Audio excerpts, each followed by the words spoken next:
Newborn American babies. Newborn citizens of these United States. Free and with rights guaranteed by the Constitution. But let's take a closer look. These new arrivals in a typical American town have equal legal rights. In class, they are not equal at all. Each has a social status handed on to him by his family, ascribed to him at birth. Meet Guilford Ames III, the latest addition to one of the town's upper-class families. Guilford Ames II is the wealthiest man in town. He owns a large factory. The Ames is one of the oldest families in the community, and so it represents prestige as well as wealth. This is where an Ames family has lived for the last 100 years, and this is where Guilford Ames III will live. Like most of the babies here, this one, Theodore Eastwood by name, has an ascribed status of middle class. His father is Joseph Eastwood, high school educated and a white-collar worker in the Ames factory. He has a steady, skillful job and is comfortably off, but the chances are that he will not advance much beyond his present status. The mortgage on his house is on its way to being paid, and someday it undoubtedly will be. Although young Ted Eastwood has an ascribed status of middle class, the best status he achieves during his lifetime may be higher than the one he was born with. It could be true to maybe David Benton, whose ascribed status is lower class. David's father is Michael Benton, an unskilled factory worker who has a meager education. Mr. Benton rents the upper floor of a two-family house in a rundown section of town. The ability to rise from an ascribed status to an achieved one is called vertical mobility and is particularly characteristic of the United States. There are class lines within each general group, and these vary geographically and in relation to nationality, religion, and race. Class exists in the United States as it does everywhere, and it plays a vital part in the life of every community.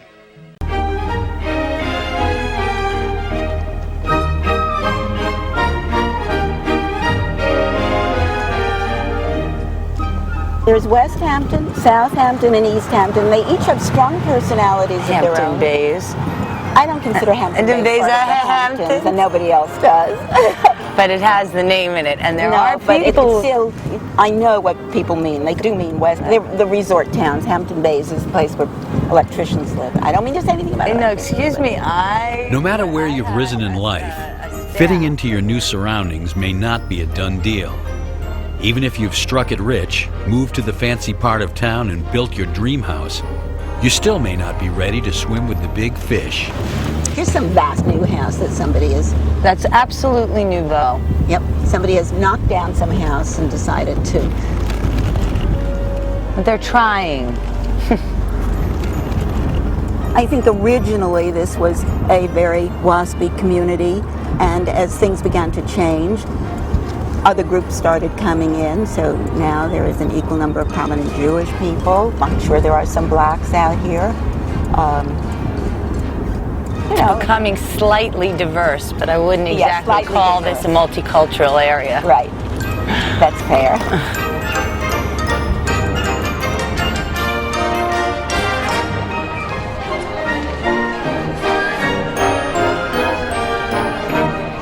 On behalf of Mercedes-Benz USA, welcome to the 6th Annual Mercedes-Benz Polo Challenge at the Bridgehampton Polo Club. In The Great Gatsby, F. Scott Fitzgerald told the story of a gangster who threw lavish parties in order to be accepted by New York society.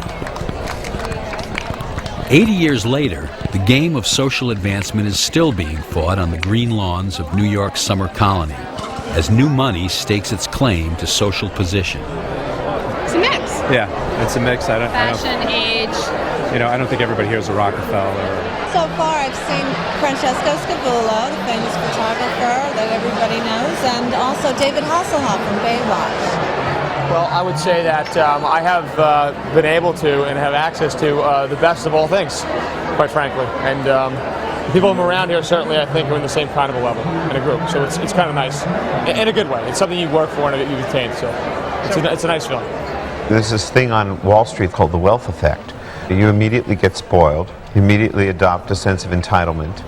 There's this feeling of, I'm very rich. I'm out here in my $4 million home. I want instant attention. I want you to pet me and caress me and be terrific to me, even though you're a 19-year-old kid working his way through college at the bagel store. So if you want to see class, go to the bagel store in the morning when the guys pull up in their Porsches and push around the poor kid behind the counter. The rich rule.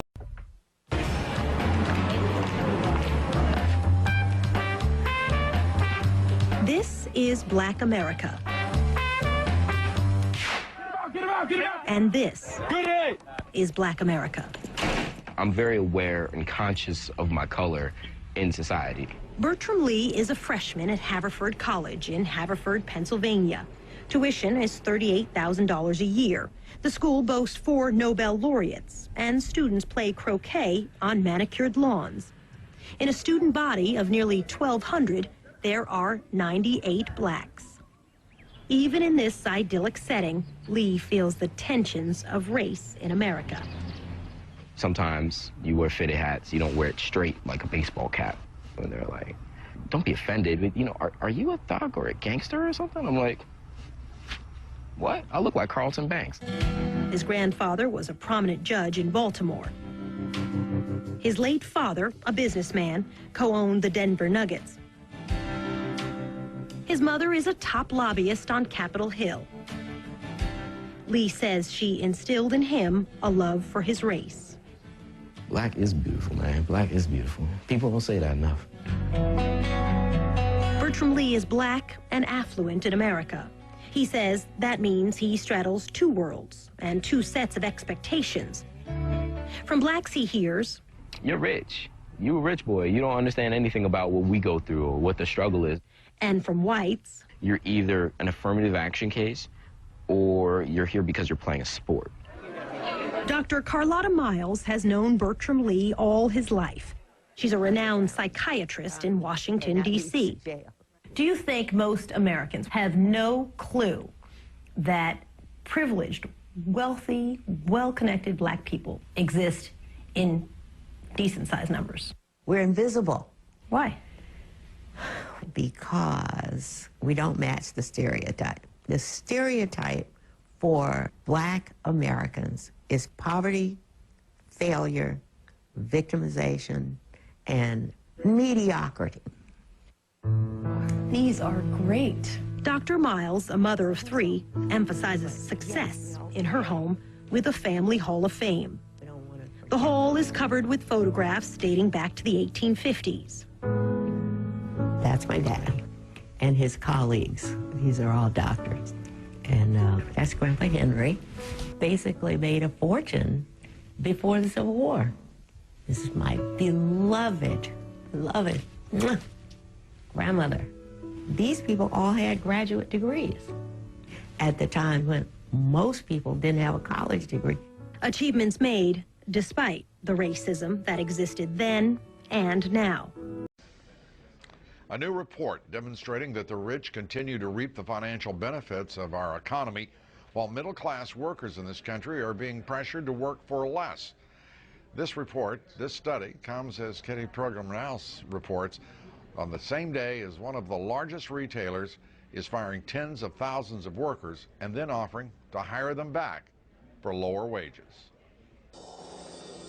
New data shows that the top 1% of Americans are now 400 times richer than average Americans. We have not seen these kinds of gaps since before the Great Depression. We have now had 2 years in a row in which we had huge income gains at the top and people in the middle and below did not share.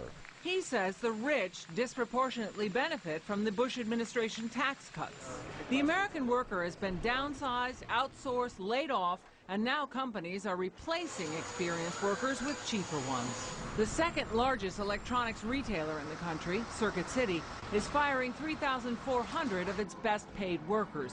In an outrageous offer, the company says it will give these workers the opportunity to reapply for those same jobs at lower pay. Having worked for a number of years for the company and moved their way up and developed their skills to be better salespeople is then rewarded by, in this case, oh, so you have to actually, get laid off? Watchdog groups say big corporate chains like Walmart make an effort to squeeze out older, long-term workers who cost the company more in wages and health care. For the better part of the past 2 years, we have seen Walmart engage in policies to try to get rid of workers who have stayed too long with the company. The only difference between Circuit City's decision today and Walmart is that Walmart has been underhanded about it. All this is especially outrageous at a time when the CEOs of Walmart and Circuit City are compensated in millions of dollars. Labor experts say this squeeze on the middle class has a nasty edge now. For example, at Circuit City, workers can have the privilege of their old job back at a lower wage. They have to wait 10 weeks to apply, and the retailer can fill the job during that time. So on top of less money, there are no guarantees that the job will still be there, Lou. Kitty, thank you very much, Kitty.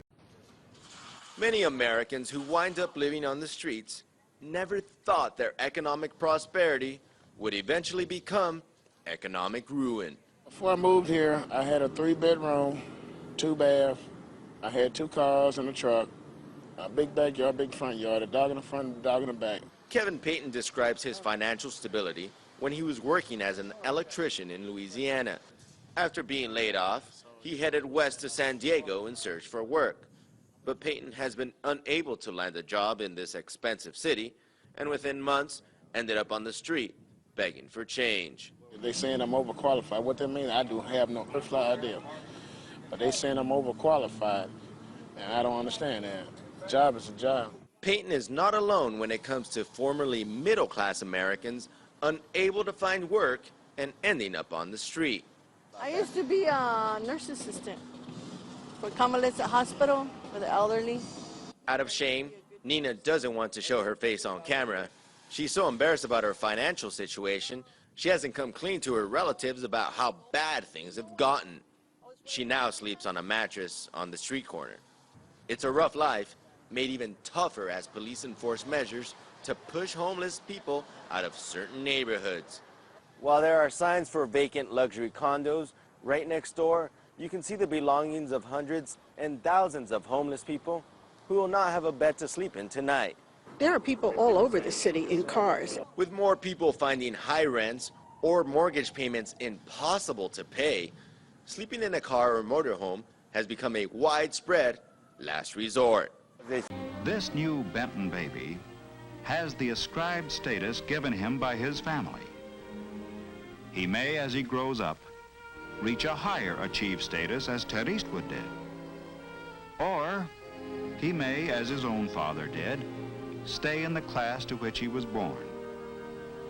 His vertical mobility will depend greatly upon him, his character, his talents, and abilities.